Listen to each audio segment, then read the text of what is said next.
कहानी की शुरुआत योंग नाम के एक आदमी से होती है जो अपने कॉलेज में बहुत ही अच्छा रॉक क्लाइंबर था, लेकिन फिर बाद में उसे कोई भी अच्छी नौकरी नहीं मिली, जिस वजह से उसके परिवार में उसकी कोई खास अच्छी इज्जत नहीं थी। वो अक्सर अपना समय पार्क में ट्रेनिंग करके गुजारता था, पर आसपास के लोगों के मुताबिक वो सिर्फ अपना समय बर्बाद कर रहा था। यहाँ तक कि उसका भांजा जीहो भी उसकी इज्जत नहीं करता था। उसी शाम योंग रसोई में बर्तन धो रहा था और वहीं उसके माँ बाप रिमोट के पीछे लड़ रहे थे। और फिर थोड़ी देर बाद योंग के कमरे में उसकी बहन जूंगीन आई, जो योंग की बेरोजगारी की वजह से बहुत ज्यादा गुस्से में थी, और उसने बिना बात ही योंग पर चिल्लाना शुरू कर दिया। और साथ ही उसने कहा कि मम्मी का 70वां जन्मदिन है, जल्दी से तैयार हो जा, ठीक है। अपनी बहन को कमरे से भेजने के बाद योंग अपने पुराने रॉक क्लाइंबिंग के समय को याद करने लग गया, जहाँ उसके साथ यूई नाम की एक लड़की भी थी, जो योंग को मन ही मन बहुत ज्यादा पसंद थी। थोड़ी देर बाद योंग का पूरा परिवार उसकी माँ का बर्थडे मनाने के लिए क्लाउड गार्डन नाम के एक होटल में पहुंचा, जहां उसके सभी रिश्तेदारों ने योंग से उसकी नौकरी के बारे में पूछना शुरू कर दिया।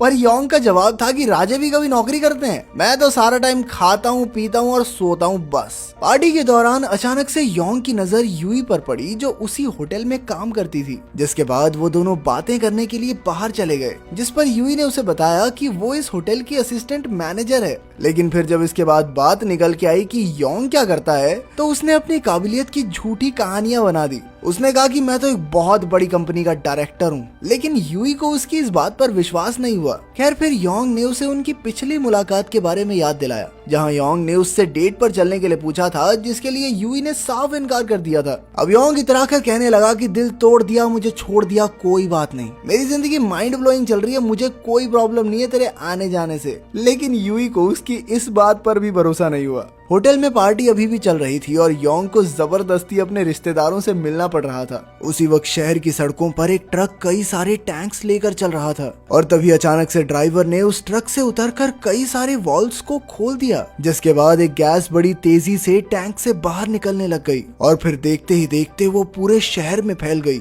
थोड़ी ही देर बाद सभी लोग समझ गए कि ये गैस कोई आम गैस नहीं बल्कि बहुत ज्यादा खतरनाक है, क्योंकि इसके नजदीक आने वाले लोग जमीन पर गिर रहे थे। और फिर थोड़ी ही देर में पूरे शहर में अफरा तफरी मच गई। उधर क्लाउड गार्डन में भी पार्टी खत्म हो गई थी, जिसके बाद योंग के सभी रिश्तेदारों ने बचा हुआ खाना पैक करना शुरू कर दिया, और उनकी यह हरकत देखकर योंग को बहुत ज्यादा शर्म आ रही थी। तब तक यूई को भी अपने दोस्तों की मदद से योंग की सच्चाई के बारे में पता चल गया था। पर तभी अचानक से एक गैस सिलेंडर शीशे को तोड़ते हुए होटल से बाहर आया, जिसे देखते ही सभी लोग बाहर की तरफ भागे। पर फिर जैसे ही उन्होंने बाहर की हालत देखी तो वो समझ गए कि भाई अंदर ही ठीक थे हम तो।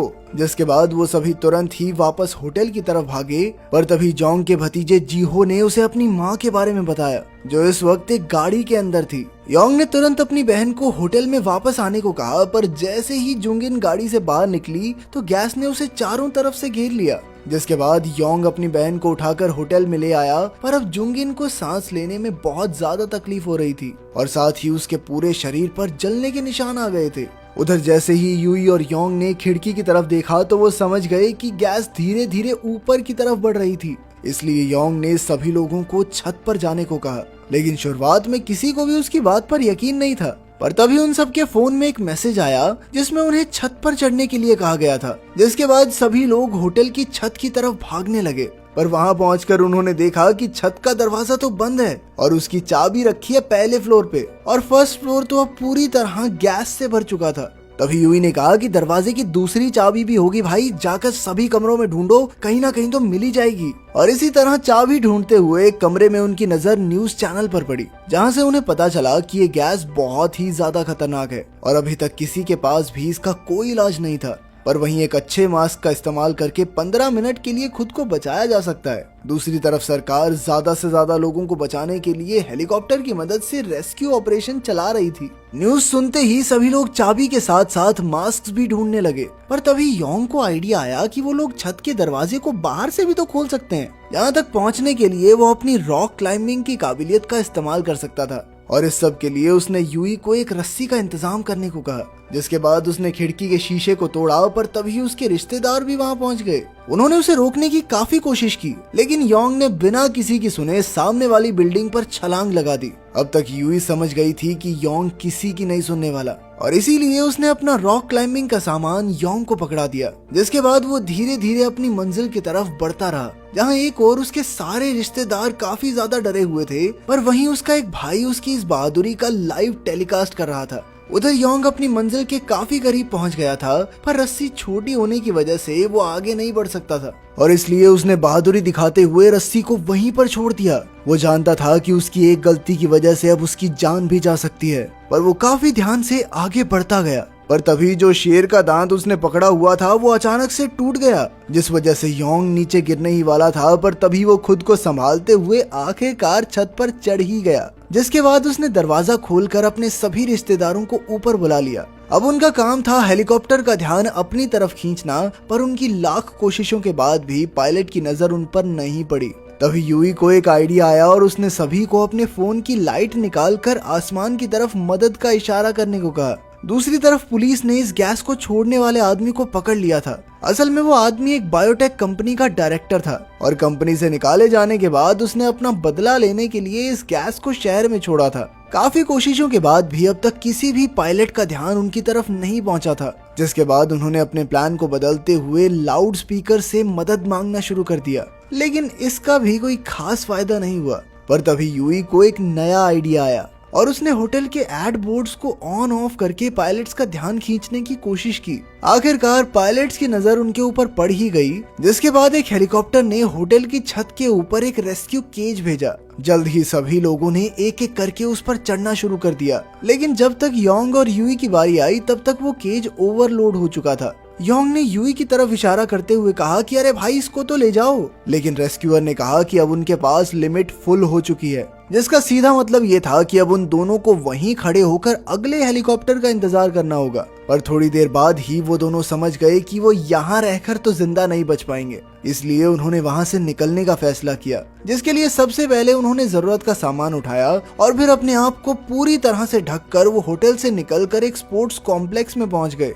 जहां कुछ मिनटों के लिए आराम करने के बाद उन्होंने कुछ डंबल्स को एक रस्सी से बांधकर दूसरी बिल्डिंग की छत पर फेंक दिया। इसकी मदद से वो अपने लिए एक रास्ता बनाना चाहते थे, जिसके बाद यूई ने बहुत ही हौसले के साथ कहा कि पहले मैं जाऊंगी। यूई के हल्के वजन के बावजूद भी वो डंबल उसका भार नहीं उठा पा रहा था और बीच रास्ते में ही वो नीचे गिरने वाली थी, लेकिन फिर भी जैसे तैसे वो दूसरी तरफ पहुंच ही गई। लेकिन फिर जैसे ही योंग उस रस्सी को पार करने लगा तभी गैस सामने वाली इमारत की छत तक भी पहुंच गई, इसलिए योंग ने यूई से तुरंत छुप जाने को कहा, जिसके बाद वो खुद वापस जाकर मास्क पहन के आया और फिर एक और डंबल की मदद से वो किसी तरह उस रस्सी को पार करने में कामयाब रहा। उधर अस्पताल में सभी पीड़ित लोगों का इलाज शुरू हो गया था और अब तक सरकार को यह भी पता लग गया था कि उस गैस को तो सिर्फ साधारण पानी की मदद से रोका जा सकता है, लेकिन गैस अब तक इतनी ज्यादा फैल चुकी थी कि उसे खत्म करने के लिए काफी ज्यादा समय लगने वाला था। उधर योंग के पिता जैंग अपने बेटे के लिए बहुत ज्यादा परेशान थे